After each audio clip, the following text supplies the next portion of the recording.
আজকে সবার প্রধান অতিথিকে আমি কৃতজ্ঞতা সহ ধন্যবাদ জানাই।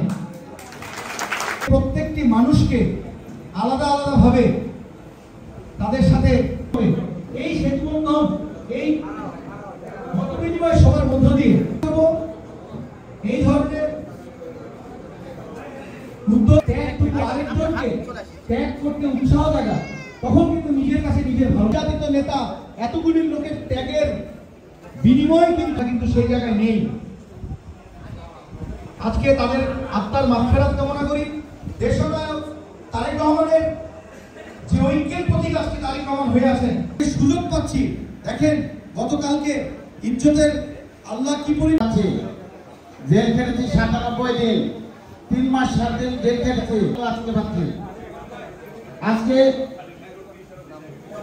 আমি যখন স্বতঃস্ফূর্তভাবে অংশগ্রহণ করব, যাতে করে আমরা হামলার ভয়ে বাংলাদেশ জিন্দাবাদ।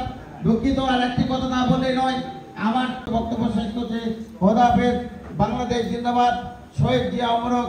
দেশ সভাপতি উপস্থিত রয়েছেন এবং হাকিমপুর উপজেলা বিএনপি সরকারি সহসভাপতি উপস্থিত রয়েছেন। নির্যাতিত নেতা কর্মীদেরকে দৃষ্টি আকর্ষণ করে বলছি, নাম বলা সাইফুল ইসলামের পর এনামুল হকের। আপনারা মঞ্চের বাম দিক থেকে আসেন, বাম দিক থেকে। জয়যুক্ত করবার জন্য ধান শিশের জনাব এজেএম জাহিদ হোসেনকে, বদিউজ্জামান, উমাজ্জল,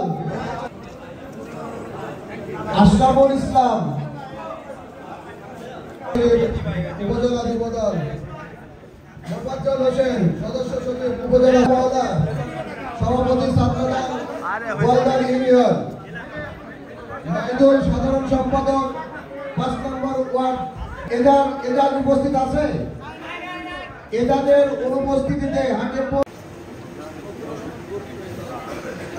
আমাদের মাঝে।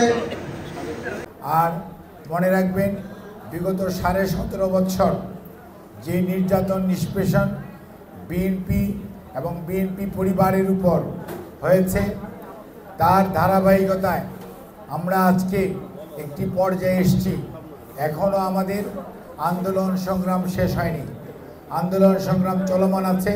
কারণ আমরা জনগণের অধিকার জনগণের কাছে ফেরত না দেওয়া পর্যন্ত, অর্থাৎ গণতন্ত্র পুনরুদ্ধার এবং জনগণের নির্বাচিত প্রতিনিধিদের হাতে ক্ষমতা হস্তান্তরের পূর্ব পর্যন্ত আমাদের যে গণতন্ত্র পুনরুদ্ধারের আন্দোলন, আমাদের দলের ভারপ্রাপ্ত চেয়ারম্যান জনাব তারেক রহমানের নেতৃত্বে যে চলমান কর্মসূচি, এবং সেই কর্মসূচি অব্যাহত আছে এবং থাকবে।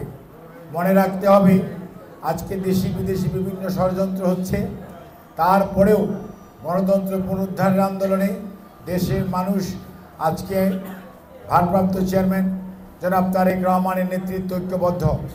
দেশের মানুষ আজকে গণতন্ত্র প্রিয় মানুষ, আমাদের নেতা জনাব তারেক রহমানের নেতৃত্বে ঐক্যবদ্ধ এবং আস্থাশীল। ঠিক যেমনটি 1975-এর 7ই নভেম্বর আমাদের দেশের মানুষ সিপাহী জনতার বিপ্লবের মাধ্যমে যা স্বাধীনতার ঘোষক শহীদ রাষ্ট্রপতি জিয়াউর রহমানকে বন্দি দশা থেকে বের করে এনে দেশ পরিচালনার দায়িত্ব দিয়েছিল, অর্থাৎ আস্থা রেখেছিল। কারণ এই মানুষটিকে মানুষ বিশ্বাস করেছিল। ওই সময় যে রাজনৈতিক ষড়যন্ত্র চলছিল এবং দেশের সার্বভৌমত্ব নিয়ে ষড়যন্ত্র চলছিল, সেটি রুখে দেওয়ার একমাত্র মানুষ ছিলেন স্বাধীনতার ঘোষক শহীদ রাষ্ট্রপতি জিয়াউর রহমান, যার প্রতি মানুষ আস্থা রেখেছিল এবং তিনি তাদের আস্থার মূল্য দিয়েছিলেন, যার মাধ্যমেই বাংলাদেশ একটি উন্নয়নশীল থেকে একটি স্বয়ংভর বাংলাদেশ পরিণত হয়েছিল।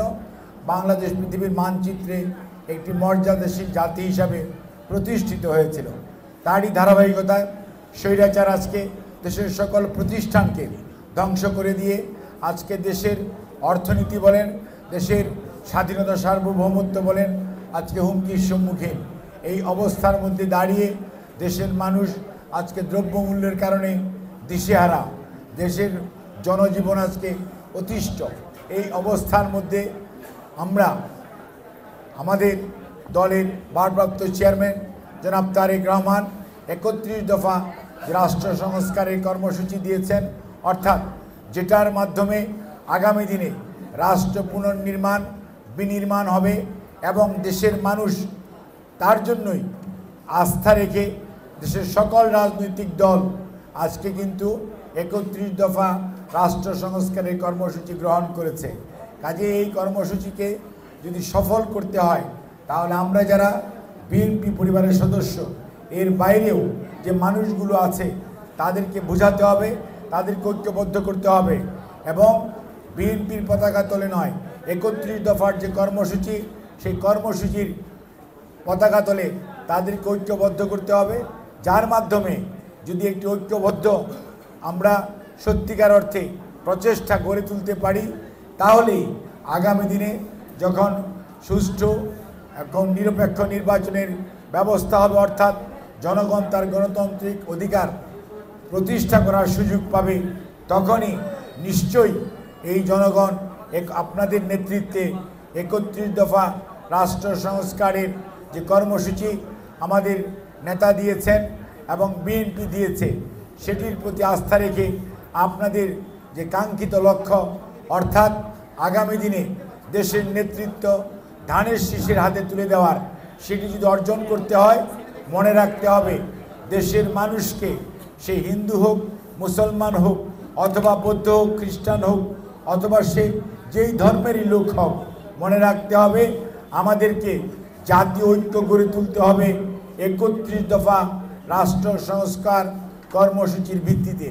তাহলেই জনগণ তার অধিকার ফেরত পাবে, জনগণ তার মানবাধিকার ফেরত পাবে, জনগণ তার যে দেশের মালিকানা ফেরত পাবে।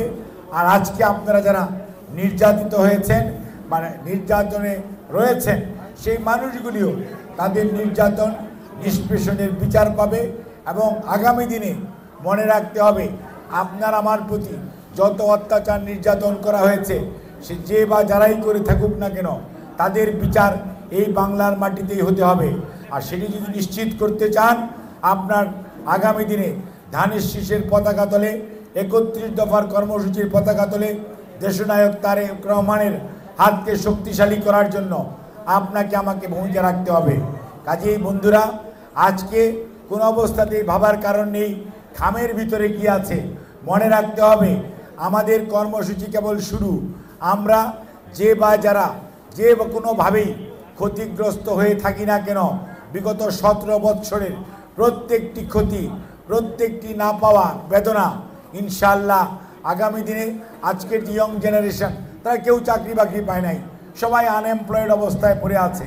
কাজেই তাদেরকে যদি আজকে এমপ্লয়মেন্ট দেওয়ার সুযোগ না দেওয়া যায়, তাদেরকে যদি তাদের ভাগ্য উন্নয়নের জন্য রাস্তা দেখিয়ে দেওয়া না যায়, তাদেরকে যদি আজকে দেশের মানুষকে যদি সামগ্রিকভাবে উন্নয়নের দিকে এগিয়ে নিয়ে নেওয়া যায় তাহলে সত্যিকার অর্থে দেশ আগাবে না। কাজেই আগে খালি উন্নয়ন হয়েছে যারা একটি দল করে তাদের, আর বিএনপি জনগণের দল। কারণ আমরা বিশ্বাস করি ব্যক্তির চেয়ে দল বড়, দলের চেয়ে দেশ বড়। আর বিএনপি হচ্ছে পালিয়ে যাওয়া মানুষের দল নয়, বিএনপি হচ্ছে বীরের দল যারা স্বাধীনতা ঘোষণা দিয়ে অস্ত্র হাতে যুদ্ধ করে দেশকে মুক্ত করেছে এবং যাদের নেত্রী এখনও অসুস্থ অবস্থায় দেশের মানুষকে ফেলে পালিয়ে যায় নাই, বাংলাদেশে আছে। কাজেই মনে রাখতে হবে আপনারা হচ্ছেন সেই দলের মানুষ যেই দল সত্যিকার অর্থে দেশের মানুষকে ভাগ্য পরিবর্তনের সাথে সবসময় সচেষ্ট থাকে, কোনো অবস্থাতেই চেটে পুটে খেয়ে ফেলে না, লুটপাট করে না। কাজেই আমরা যেহেতু শহীদ জিয়া বেগম, দেশনেত্রী বেগম খালেদা জিয়া, জনাব তারেক রহমানের আদর্শের সৈনিক, আমাদেরকে আরও দায়িত্বশীল আচরণ করতে হবে যাতে করে মানুষ আপনাদের মাধ্যমে দলের প্রতি আস্থা রাখে এবং আগামী দিনে যে সংগ্রাম অর্থাৎ গণতন্ত্র পুনরুদ্ধারের সংগ্রামে ধানের শীষের পক্ষে তাদের রায় দিয়ে 31 দফা কর্মসূচি বাস্তবায়নের পথ সুগম করে তাতে দেশের মঙ্গল এবং সত্যিকার অর্থে আপনার আমার প্রত্যেকটার না পাওয়ার বেদনার যদি আমরা সত্যিকার অর্থে প্রতিকার চাই তাহলে আগামী দিনে দেশের মানুষকে ঐক্যবদ্ধভাবে ধানের শীষের পতাকা তলে এবং 31 দফা কর্মসূচি বাস্তবায়নের যে দাবি, সেটার সাথে সবাইকে একাত্মতা ঘোষণা করার আহ্বান জানাতে হবে এবং সেই লক্ষ্যেই আমরা সবাই কাজ করব।